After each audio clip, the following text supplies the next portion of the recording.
দখলকৃত অঞ্চল থেকে সেনা না সরালে ইউক্রেনের আরও ভূখণ্ড নিয়ন্ত্রণে নেয়ার হুঁশিয়ারি পুতিনের। একদিনে অর্ধশতাধিক রুশ হামলা প্রতিহতের দাবি কিয়েভের। পশ্চিম তীরে আত্মসমর্পণের পরও ফিলিস্তিনিদের ইসরায়েলি বাহিনীর নির্বিচার হত্যা। ফ্রান্স, ব্রিটেন সহ বিভিন্ন দেশের নিন্দা। জেনিন শরণার্থী শিবিরে ভবন ধ্বংসের আদেশ। আগামী বছর যুক্তরাষ্ট্রের জি-20 সম্মেলনে দক্ষিণ আফ্রিকাকে অংশ নিতে না দেওয়ার ঘোষণা ট্রাম্পের। শ্বেতাঙ্গ আফ্রিকানদের হত্যার অভিযোগ মার্কিন প্রেসিডেন্টের। নিয়ন্ত্রণে এলেও পুরোপুরি নেভেনি হংকংয়ের আবাসিক ভবনের আগুন। মৃতের সংখ্যা বেড়ে 96, নিখোঁজ 200। ক্ষতিগ্রস্তদের সহায়তায় $3.80 কোটি তহবিল গঠন। ভারী বৃষ্টিতে শ্রীলঙ্কায় ভয়াবহ বন্যা ও ভূমিধস। 31 জনের মৃত্যু, নিখোঁজ 14। যুক্তরাষ্ট্রের আলাস্কায় 6 মাত্রা শক্তিশালী ভূমিকম্প। যুদ্ধ কবলিত ইউক্রেনীয় শহর পোক্রোভস্কের উত্তরাংশে রুশ সেনারা আরও অগ্রসর হয়েছে এবং সিভিরস্কের দক্ষিণে একটি গ্রাম দখল করেছে। স্থানীয় সময় বৃহস্পতিবার এমন দাবি করেছে দেশটির প্রতিরক্ষা মন্ত্রণালয়। যদিও 24 ঘন্টায় পোক্রোভস্ক ফ্রন্টে মস্কোর বেশ কয়েকটি হামলা প্রতিহত করা হয়েছে বলে জানিয়েছে ইউক্রেনীয় সামরিক বাহিনী। শহরের ভেতর রুশ ইউনিটগুলোকে ধ্বংস করা হচ্ছে বলেও দাবি করেছে বাহিনীটি। এদিকে রাশিয়ার সামরিক আক্রমণের কারণে জাপোরিজ্জিয়া অঞ্চলে ইউক্রেনের পুরো সেক্টরাল ফ্রন্টলাইন সেনারা ধ্বংসের মুখে রয়েছে বলে জানিয়েছে রুশ সরকার। পোক্রোভস্কে দোনেৎস্কের প্রবেশদ্বার হিসেবে আখ্যা দিয়েছে দেশটির গণমাধ্যম। মস্কোর দাবি, শহরটি নিয়ন্ত্রণে আনতে পারলে দোনেৎস্ক অঞ্চলের ইউক্রেন নিয়ন্ত্রিত সবচেয়ে বড় দুই শহর ক্রামাতোরস্ক ও স্লোভিয়ানস্কের দিকে অগ্রসর হওয়ার ভিত্তি তৈরি হবে। রাশিয়ার প্রেসিডেন্ট ভ্লাদিমির পুতিন বলেছেন, ইউক্রেন যুদ্ধ শেষ করতে যুক্তরাষ্ট্র যে প্রস্তাব দিয়েছে তা ভবিষ্যৎ চুক্তির ভিত্তি হতে পারে। তবে একই সঙ্গে তিনি ইউক্রেনকে হুঁশিয়ারি দিয়ে বলেছেন, দখল করা অঞ্চল থেকে কিয়েভ সেনা না সরালে রুশ সেনারা জোর করে আরও ভূখণ্ড দখল করবে। স্থানীয় সময় বৃহস্পতিবার কিরগিজস্তানের রাজধানী বিশকেকে সাংবাদিকদের সঙ্গে আলাপকালে যুদ্ধ ইস্যুতে আগামী সপ্তাহের শুরুতে যুক্তরাষ্ট্রের বিশেষ দূত স্টিভ উইটকফের নেতৃত্বে একটি প্রতিনিধি দল মস্কো সফরে যাবে বলেও জানান তিনি। এদিকে শান্তি নির্ভর করছে বিশ্ব সম্প্রদায়ের নির্ধারিত শর্তের উপর। রাশিয়ার হুমকি বা কোনো আলটিমেটামের উপর নয় বলে সাফ জানিয়ে দিয়েছেন ইউক্রেনের প্রেসিডেন্ট ভলোদিমির জেলেনস্কি। বলেন, ইউক্রেনীয় ও মার্কিন প্রতিনিধি দল চলতি সপ্তাহেই যুদ্ধ শেষ করার বিভিন্ন উপায় নিয়ে আলোচনা করবে, যা শান্তি আনার পাশাপাশি কিয়েভের নিরাপত্তা নিশ্চয়তা প্রদানেও সহায়তা করবে।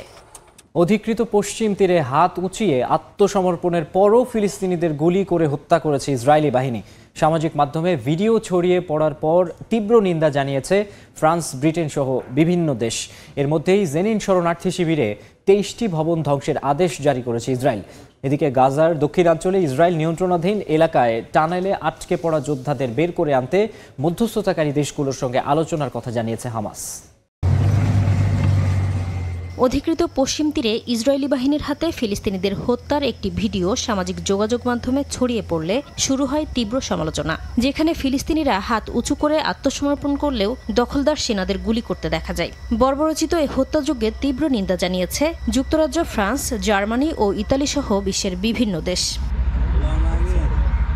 আন্তর্জাতিক সম্প্রদায়ের তীব্র সমালোচনার পরও বৃহস্পতিবার জেনিন ও তুলকারেম সহ বিভিন্ন শহরে অভিযানের পাশাপাশি বিমান হামলা চালায় ইসরায়েল। এতে বেশ কয়েকটি ভবন ক্ষতিগ্রস্তের পাশাপাশি প্রাণ হারান কয়েকজন ফিলিস্তিনি। তুবাস শহরে আটক করা হয় 1.5 শতাধিক ফিলিস্তিনিকে।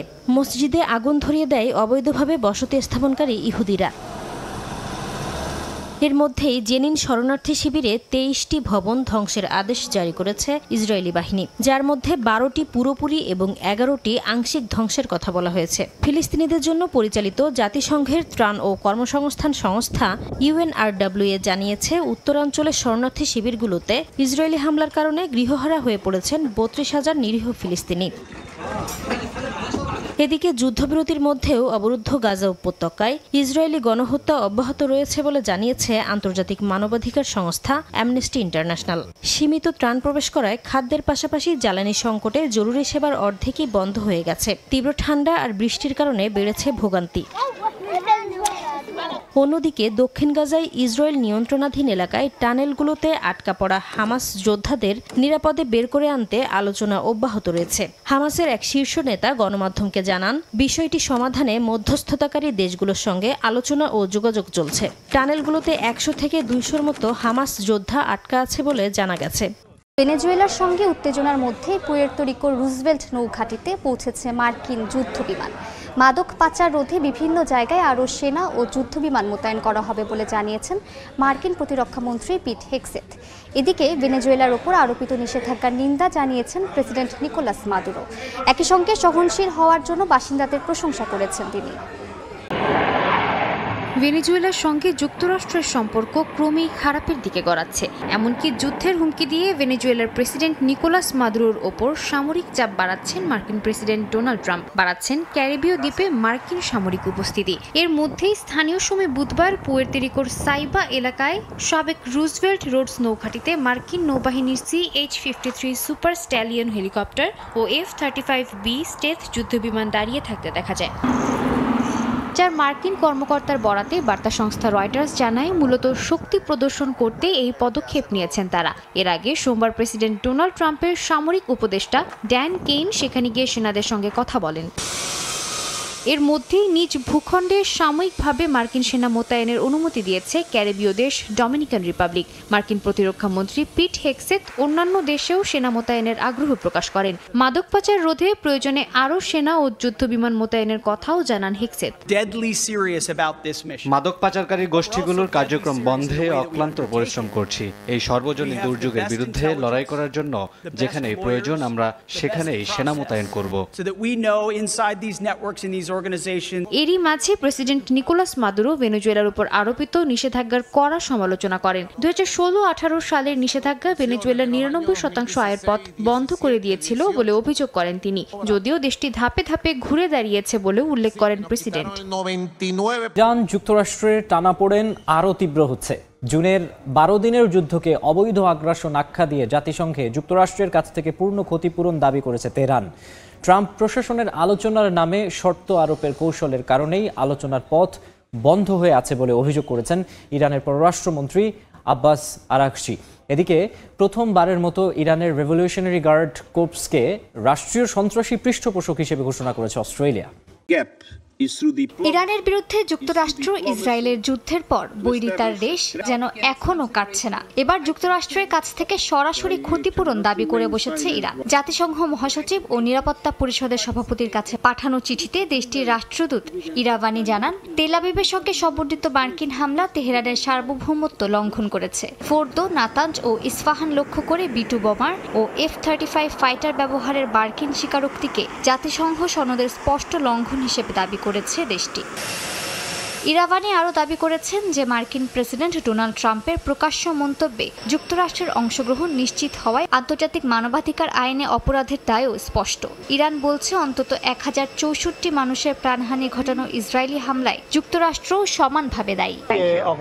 ফ্রান্সের গণমাধ্যমকে দেয়া সাক্ষাৎকারে ইরানের পররাষ্ট্রমন্ত্রী আব্বাস আরাকচি সতর্ক করেছেন যে বোমা বর্ষণের পর ক্ষতিগ্রস্ত পারমাণবিক স্থাপনায় প্রবেশ এখন অত্যন্ত ঝুঁকিপূর্ণ। রাসায়নিক ও রেডিওলজিক দূষণ এবং পুনরায় হামলার আশঙ্কার কারণে জাতিসংঘের আন্তর্জাতিক পারমাণবিক শক্তি সংস্থার আগের প্রোটোকল কার্যকর নয় বলে তিনি জানান। আরাকচি বলেন, ইরান আলোচনার বিরুদ্ধে নয়, কিন্তু অন্যায়ভাবে শর্তারোপ কোনোভাবেই গ্রহণযোগ্য নয়। যুক্তরাষ্ট্র অতিরিক্ত ও আরোপিত দাবি প্রত্যাহার করলেই তেহরান নতুন করে আলোচনায় বসতে প্রস্তুত বলে আশ্বাস দিয়েছেন তিনি। এদিকে সিডনি ও মেলবোর্নে ইহুদি স্থাপনায় হামলায় জড়িত থাকার গোয়েন্দা প্রমাণের পর প্রথমবারের মতো ইরানের রেভলিউশনারি গার্ড কর্পস বা IRGC-কে রাষ্ট্রীয় সন্ত্রাসী পৃষ্ঠপোষক হিসেবে ঘোষণা দিয়েছে অস্ট্রেলিয়া। দেশটির নতুন আইনের আওতায় কোনো বিদেশি রাষ্ট্রীয় সংস্থা সন্ত্রাসের সমর্থন দিলে সরাসরি তালিকাভুক্ত করা যাবে এবং IRGC হলো প্রথম উদাহরণ। ক্যানবেরা বলছে জটিল প্রক্সি নেটওয়ার্ক ব্যবহার করে IRGC এসব হামলা পরিচালনা করেছিল। মিয়ানমারের সামরিক শাসন বিরোধী 3000-এর বেশি রাজবন্দীকে সাধারণ ক্ষমা ঘোষণা করেছে জান্তা সরকার। নির্বাচনের আগে 5500-এরও বেশি সাধারণ বন্দীর বিরুদ্ধে অভিযোগ প্রত্যাহার করা হয়েছে। বুধবার দেশটির রাষ্ট্রীয় গণমাধ্যম এই তথ্য নিশ্চিত করেছে। তবে জান্তা সরকারের ঘোষিত এই সাধারণ ক্ষমার তালিকায় মিয়ানমারের সাবেক নেত্রী অং সান সুচি আছেন কিনা তা জানা যায়নি। 2021 সালের ফেব্রুয়ারিতে সামরিক অভ্যুত্থানের পর অজ্ঞাত স্থানে বন্দী অং সান সুচি রাজনৈতিক মামলায় দোষী সাব্যস্ত হয়ে 80 বছর বয়সী সুচি 27 বছরের কারাদণ্ড ভোগ করছেন। হংকংয়ে আবাসিক ভবনে ভয়াবহ আগুনের ঘটনায় মৃতের সংখ্যা বেড়ে দাঁড়িয়েছে 94 জনে। গুরুতর আহত হয়েছেন 76 জন। হতাহতদের মধ্যে রয়েছেন দমকল কর্মীও। এখনও নিখোঁজ প্রায় 200 জন। প্রাথমিক তদন্ত অনুযায়ী প্রতিটি তলায় লিফটের জানালাগুলো খুব সহজে জ্বলে উঠতে পারে এমন দাহ্য বস্তু দিয়ে ঢাকা থাকায় ভবনগুলোর ভেতরে আগুন দ্রুত ছড়িয়ে পড়ে। অবশেষে ধীরে ধীরে নিয়ন্ত্রণে আসছে হংকংয়ে আবাসিক ভবনের আগুন। দমকল কর্মীদের 2 দিনের প্রচেষ্টায় আগুন অনেকটাই নিয়ন্ত্রণে আসলেও এরই মধ্যে প্রাণ হারিয়েছেন বহু মানুষ, আহত অনেকে। হতাহত আরও বাড়তে পারে বলে আশঙ্কা করছে সংশ্লিষ্টরা। এদিকে পুড়ে যাওয়া ভবনগুলো থেকে বেশ কয়েকজনকে জীবিত উদ্ধার করা হয়েছে বলেও জানা গেছে। এক সংবাদ সম্মেলনে হংকংয়ের শীর্ষ নেতা জন লি জানান, তাইপো এলাকার ওই আবাসিক কমপ্লেক্সের আগুন মোটামুটি নিয়ন্ত্রণে রয়েছে। যদিও কমপ্লেক্সটির কিছু অ্যাপার্টমেন্টে ঘন ধোঁয়ার পাশাপাশি এখনও আগুন জ্বলতে দেখা যাচ্ছে, আর নিভে যাওয়া ভবনগুলোতে চলছে তল্লাশি কার্যক্রম। কর্তৃপক্ষ বলছে, ক্ষতিগ্রস্ত বাসিন্দাদের জরুরি আবাসনের জন্য 9টি আশ্রয়কেন্দ্র খোলা হয়েছে, যেখানে শত শত মানুষ আশ্রয় নিয়েছেন। প্রয়োজনে আরও আশ্রয়কেন্দ্র খোলার প্রস্তুতি রয়েছে। প্রাথমিক তদন্ত অনুযায়ী প্রতিটি তলায় লিফটের জানালাগুলো খুব সহজে জ্বলে উঠতে পারে এমন দাহ্য বস্তু দিয়ে ঢাকা ছিল, যে কারণে ব্লকগুলোর ভেতরে আগুন দ্রুত ছড়িয়ে পড়ে। ভবনের বাইরে সংস্কার কাজের জন্য ঘিরে রাখা জাল ও বাঁশের মাচাও আগুন দ্রুত বিস্তার লাভের অন্যতম কারণ বলেও ধারণা তদন্ত কর্মকর্তাদের। সংস্কারে সম্পৃক্ত প্রতিষ্ঠানের শীর্ষ কর্মকর্তাদের গ্রেপ্তারের পাশাপাশি অফিসে অভিযান চালিয়ে দরপত্রের নথি, কর্মচারীদের তালিকা, 14টি কম্পিউটার এবং 3টি মোবাইল ফোন জব্দ করা হয়েছে। এদিকে আগুনে ক্ষতিগ্রস্ত বাসিন্দাদের সহায়তায় 38.6 মিলিয়ন মার্কিন ডলারের একটি তহবিল গঠন করার কথা জানিয়েছে সরকার। গৃহহারাদের জন্য খোলা আশ্রয়কেন্দ্রের পাশে সহায়তা কার্যক্রম শুরু করেছে হংকংবাসী, যেখানে পোশাক, কম্বল, জুতা, খাদ্য সামগ্রী সহ বিভিন্ন নিত্য প্রয়োজনীয় পণ্য দিচ্ছেন বাসিন্দারা। আগুনের ঘটনায় বিভিন্ন দেশের পাশাপাশি হতাহতদের প্রতি সমবেদনা জানিয়েছেন ক্যাথলিক ধর্মগুরু পোপ 14 লিও। গত 77 বছরে হংকংয়ে এটি সবচেয়ে বড় আগুনের ঘটনা। এর আগে 1948 সালে একটি গুদামে লাগা আগুনে 176 জন মারা যান।